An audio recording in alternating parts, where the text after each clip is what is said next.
Hello, everyone. Welcome to Sunday night.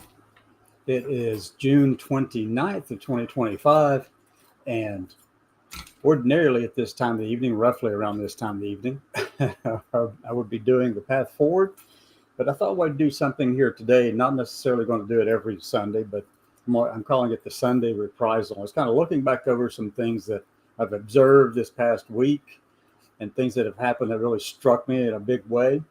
And one of those things actually occurred from a friend of mine, Colonel Bree Fram of the Space Force, who had posted about one of her friends by the name of Trey Worth.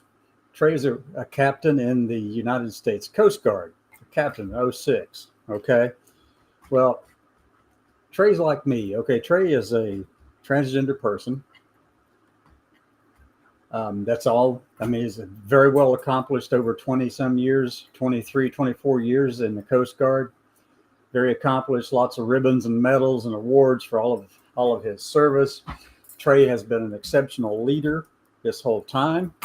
And yet, under this current administration and with the cruelty of Pete Hegseth, he's been required to retire. Now, ordinarily, when somebody retires from the military, if they put the time in and they've done everything right and all of that, and they retire out of the military, you can wear the uniform that you last wore, your dress uniform of that service where you served. Okay, so, but in this case, though, DOD under Pete Hegseth has told them that if you do wear your uniform, it's got to be one that matches your sex assigned at birth. Now, these people are accomplished leaders, the best in the world, and they know that if they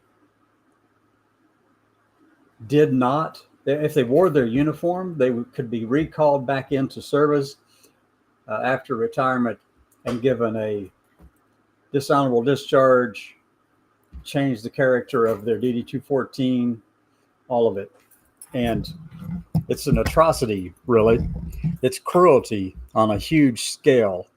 And I just want to be able to say to Trey and to Bree and all the others who are preparing to retire from military simply because they are trans and not because they wanted to get out, and there's no reason for them to get out at all, none whatsoever. Well, all I can do is just give you a big hug because you are strong, you're resilient, Colonel Fram and Captain Worth, best people in the world. And I know many others who have spent many, many years in who are being forced to retire or get out of the military. But here's the thing. They're also being required to, on their DD-214, their discharge papers, there'll be a characterization on there that says that they were dismissed because the military and this president thought of them as a security threat, a national security threat. You've got to be freaking kidding me. These people have been doing their job successfully for years and years and years and years, no problem. And at a whim, Hegseth and Trump decide that their service isn't honorable. We've got some of the craziest people running our government right now who absolutely got their heads stuck in the sand and buried down in the sand so deep. My God. Getting rid of highly trained people. Captain Worth from the Coast Guard, Colonel Fram from the Air Force, the Space Force, and many others whom I know across the board across the board in the military. And it just is disgusting to me that on the day of their retirement from active duty, that they're told that when you retire, the only uniform you can wear is the one that matches your sex assigned at birth. I mean, that's just disgusting. It's crap. I mean, I don't understand the cruelty of these people. I don't understand where it comes from. It makes no sense to me. None. Bree's a tremendously good, successful space scientist. Been doing great things in the Space Force. Trey Worth, captain in the Coast Guard. I mean, come on. Both of these people have got awards out all over the place. I mean, their ribbons are all over their uniforms. I mean, they are just phenomenal leaders. Both of them 06s. And for the life of me, I can't understand why, for their retirement, you're telling them, and this is what they're saying. This is what they're saying. You can read up on it in the report that I just sent out just a few minutes ago. This is what they're saying, that if they wear the uniform that they have been wearing for years now, the one that matches who they are, that they can be recalled, court-martialed, the character of their discharge, the DD-214, changed to dishonorable and kicked out again. Well, they've already got a mark on that DD-214 if they don't do that, if they just go out and stand there with the uniform beside them, which is what Trey did. Come on. This is absolutely disgusting to me. I cannot fathom that kind of cruelty toward another human being. Why? What is it? What have these people done to you that you think you have to be that cruel, that angry toward them? You know what I think it is? I think that they are insecure in their own masculinity or femininity, whomever is doing it, so much so that they're threatened by us. We take up so much space in their thinking that all they can do during Pride Month is go after the USNS Harvey Milk and change the name. Definitely to a name that is well worth that, a Medal of Honor winner. But we could give him a new ship, all right? Come on. The Harvey Milk was a ship that is in part of a class of ships that's called the John Lewis class of ships. And, you know, he was a civil rights icon, John Lewis. Many of the ships in this class of ships are named after civil rights icons, not all, but many, including the Ruth Bader Ginsburg, an oiler replenisher. Come on. It won't be long before you hear about them wanting to change all of them, including the name of the entire class of ships, because they have no interest in representing or acknowledging the accomplishments of anyone in this country except, well, I'm not even going to say it out loud, but yeah, maybe I should. Let me see. Someone they have approved of and that the Heritage Foundation says, oh, that's all right. We can use that one. We'll do that one. People, what they're doing right now to our transgender retirees coming out of the military is gross stupidity and cruelty. And it should piss off everyone who has ever worn the uniform. That you're telling these people who have been serving as themselves, as their true, authentic self, and wearing the uniform of that authenticity, and you're telling them that you will discharge them under a dishonorable discharge if they wear that uniform. Instead, you want them to wear the uniform that of their assigned sex at birth. Oh my God, oh my God, it just pisses me off to no end. Jeez. So I want to do a big shout out and big hugs to Bree Fram, my friend. I don't know Trey Worth, but big hugs to you as well, Trey. I tagged both of them in this thing. So I'm a big shout out to you. Big hugs. I know. Reading what Bree wrote over on Facebook and talking about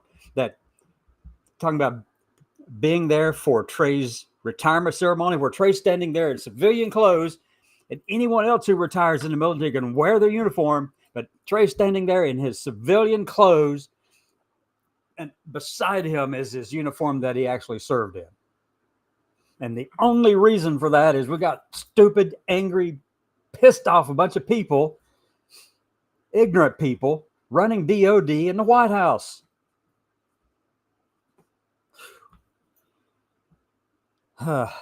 Yeah, it pisses me off. I understand why Trey wouldn't wear the uniform, the one he's been in, because at least then he gets to come out with an honorable discharge out of the Coast Guard. But they still stabbed him in the back on the way out because they put a designation on there that says that he was removed for national security reasons. And that's the lowest lie you could possibly think of. Why don't they just tell the truth? They're incapable of actually saying the truth here. We don't like these people, so we're going to just get rid of them. We're bigots and assholes. Sorry, I had to use a bad word. I know Trump used one that was real bad the other day too. But anyway, so I mean, that's what they ought to put on there. We are assholes, and we decided to kick these people out because we don't like them.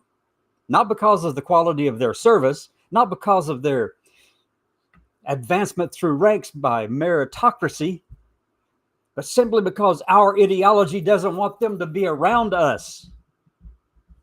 Oh my God.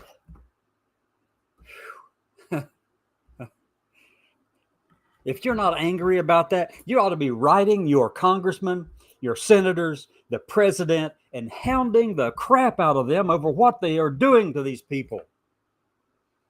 For one thing, that designator needs to go away. They are not a national security threat. These people have had clearances way above anything.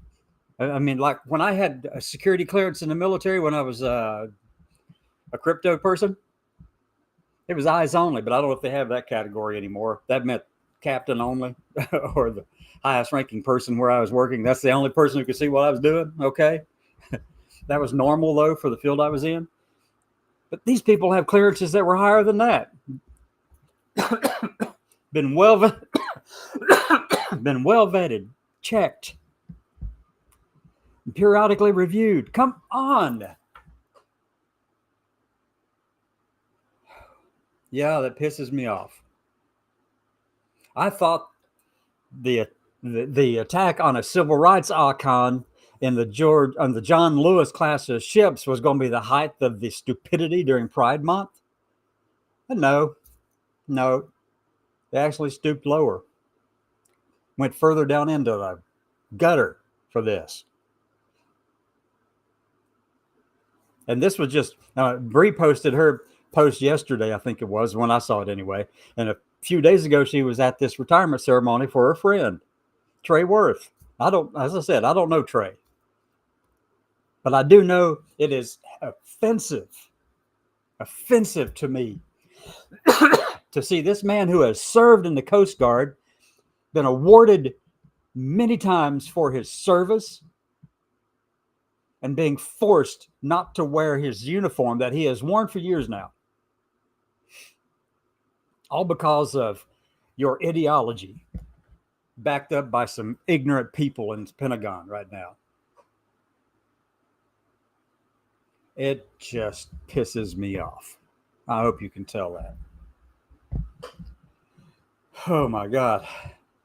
There's so many things that we could be talking about right now. So many things.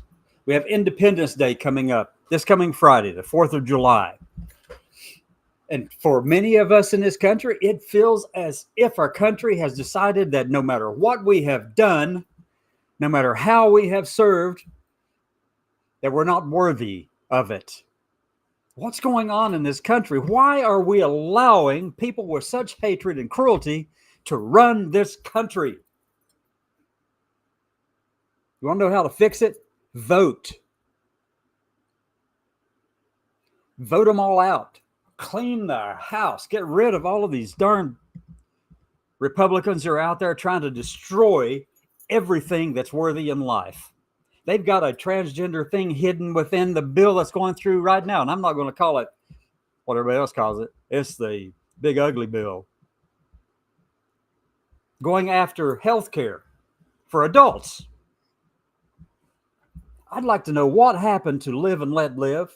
What happened to the libertarian concept of, just stay out of my business and I'll stay out of yours? What happened to that? Why are you involved in mine? Why do you think it's even ethical or moral to do that?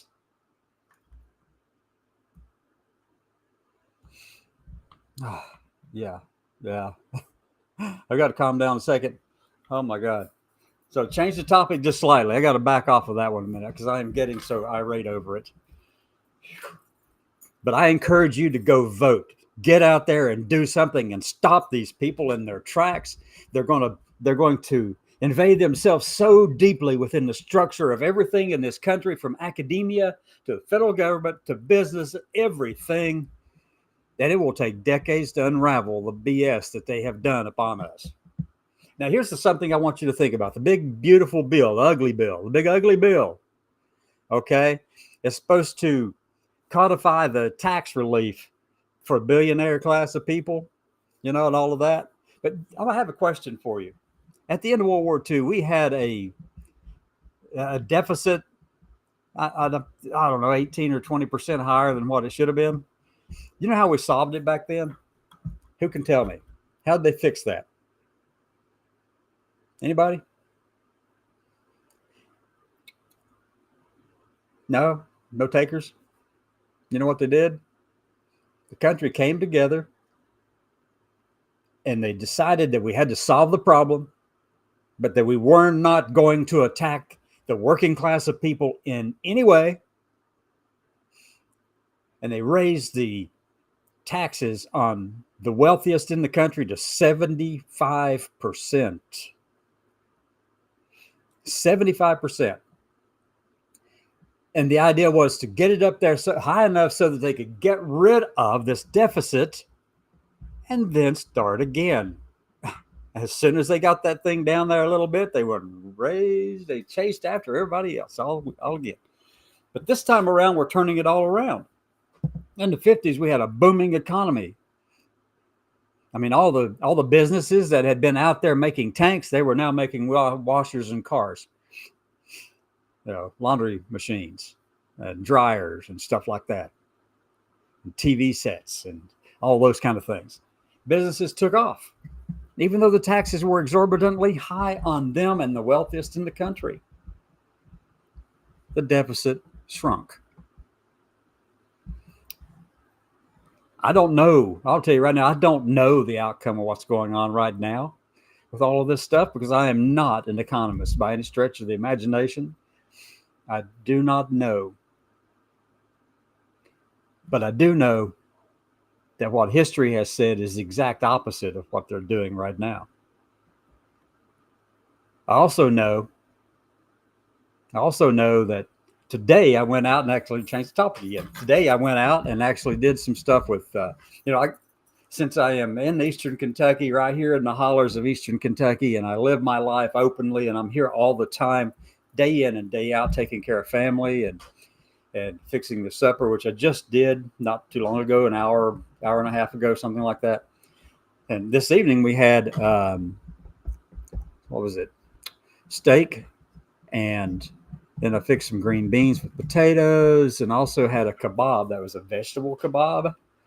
It had onions on it and green peppers, and it had squash on there and zucchini and things like that on that little, and mushrooms, and it was so good. Okay, it was good, and also had some corn on the cob that I ate off the cob, but everybody else I have to cut it off the cob for them because that's the way it works. So it was really good. Prior to that, I'd been down the road doing some deliveries for Walmart. It gets me out of the house, and I go places I would not go deliberately. Not that I wouldn't. I mean, I just don't have a reason to go there. This afternoon, I was in this little place called Warfield, Kentucky. That's in Martin County. It's the next county to the north of us, going up the Tug River. Going up meaning going north, but the river's flowing down. Okay, so anyway, the river's flowing towards the Ohio River. The big sandy, then into the Ohio River. So anyway, I was in Warfield, Kentucky. And that's a good 20-some miles from where Walmart's located here in South Williamson, Kentucky. So anyway, I go up there, and I go to the house and back up to this big nice house, and lady steps out. I unload all the stuff for her, put it there. We start talking and everything. And she told me all about her plans for a vacation in Florida. And, here coming up, and I told her all about my favorite place in Florida after a friend told me about it. Sadi Garcia, a friend of mine who no longer lives in Florida, but told me about this place called Anna Maria Beach. I want to tell you, that's the best place I'd ever been. It was, cozy little spot. If you're ever down in Florida and you're looking for a beach that is not well traveled, and me broadcasting is probably not a good idea for the town, but Anna Maria Beach was really, really, really bucolic, peaceful place. Okay, loved it there. Beautiful place. So that's what I talked to her about, and it was just fun getting out and talking to people. And Warfield, Kentucky is like right along the Tug River, basically. Right across the river from Kermit, West Virginia. And Kermit, West Virginia, you know what who it was named for? Kermit Roosevelt. Theodore Roosevelt's son. Anyway, so trivia. I got a lot of trivia. There are other places around here that are named for different people like that too. It's just kind of comical.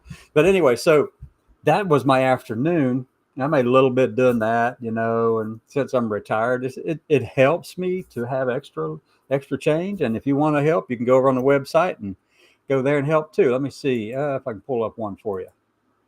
Go right there to www.cassandra-llc.com. It is a Kentucky limited liability corporation. It is a for-profit business. If you give money to this, if you go there and you can sign up for a free subscription or the paid options or whatever you want to do. Go over to the website, check it out, because that's how I buy the coffee that I drink, and pay the bills associated with this account and all that kind of thing. And so yeah, go there, do that, help out if you want to. That's on whatever you want to do. I don't mind. So that's one of the reasons I also go out, is it gets me out of the house. And I get to meet some of these people here, and people who are away from here have all of these stereotypical needs to be in Appalachia. And it's not what you think. It really is not what you think. It's far from it. The people, I went up in a place yesterday that I didn't even know existed there either. And I had to ask someone for help because my map system, the GPS, doesn't work. Not only that, any kind of communications doesn't work unless you got a can on a string or a phone hardwired in. You got to have a landline just about. I can't carry one of those in the car, or a sat phone. But anyway, so I had to ask this young lady, says, "Hey, where's this address?" And she goes, "Oh, that's that person down there." And then as I was leaving, she goes, "Oh, and I think you look great." But you know what that means to me? It means that everybody understands who I am. They can see who I am. They acknowledge who I am, and that's fine with me. I have no problem with that at all. I'm very cognizant of who I am, and I'm and there's nothing inside me that needs to be fixed or changed ever again. I already did it. It's all made right. So I'm good. I'm good with everything, and that's fine. So, I thanked her, and then went down and talked to this old man who happened to be, who jumped out of perfectly good airplanes in where? Afghanistan. Perfectly good airplanes. I think he said he did like 25 jumps or something like that. But anyway, and we had a good conversation, and this is one of those houses that looks like it is held up by blocks and rocks, but you wouldn't expect decency. People don't expect decent people back here. And I have to tell you that everyone I have met have been decent people. They're good human beings. And really all they want to do is just live and let live. They did vote for Trump, yes, including everybody in this household except for me. Voted for Trump. They're big-time Trump supporters, and that's fine. That's perfectly fine with me. It doesn't bother me, except whenever their policies and their executive orders do what happened to Captain Worth, Coast Guard Captain Worth. When you force a retiree, somebody who is retiring out of the military, out of active duty service, and you tell them that they must wear the uniform or the sex assigned at birth, even though Trey Captain Trey Worth is a highly decorated Coast Guard officer, a captain, highly decorated, very well accomplished, successful, true leader of all of the people that he runs into within the Coast Guard. And I don't know, what do you call them? Coast Guardsmen? Coast Guard? Guards? I know the word for that. Coasties? Oh, well. Anyway, so, I mean, you force this man to choose between keeping an honorable discharge, even though it says being discharged because they're a security threat to the United States, when in fact that is not the truth at all. It's a lie. It's a lie. A lie and a lie and a lie, folks. That's from Hegseth and Trump. They are putting lies on their discharge papers, on their DD-214s. They're not national security threats. These people have been involved in this stuff. Bree Fram worked at Pentagon in the Space Force office. Okay? You telling me that they're a national security threat? No. You know when the last time that kind of terminology was used? The exact same terminology and language was used one other time in the history of the U.S. military. Anybody know when? Actually, it was the history of the federal government. The military was still pretty closed-minded. But in the 1950s, under the Lavender Scare, the federal government decided that all the gays and lesbians who were working for the federal government at the time needed to be fired, discharged immediately, because they were national security threats. Here in 2025, we have an administration who's going backwards towards stuff like that and saying that these transgender service members who are being forced out for no good reason are national security threats. No, why don't they just tell you what they actually mean? This is what they mean. We're bigots and we're a bunch of assholes and we're just cruel, and you know, we've got to put something on there, but we don't want to tell you what we really think. But none of that that's on there is true. But yet they're forcing them to either wear the uniform of their sex assigned at birth or do it in civilian clothes and let the other uniform stand beside them. That's a travesty, folks. That just gets under my skin in no uncertain terms. Anyway, I'm likely to have more to talk about this and say about it tomorrow around noon-ish Eastern and at 6 Eastern tomorrow evening. I don't want to take up your whole evening. I've been at it for about 30 minutes. I think that's all you can stand to me.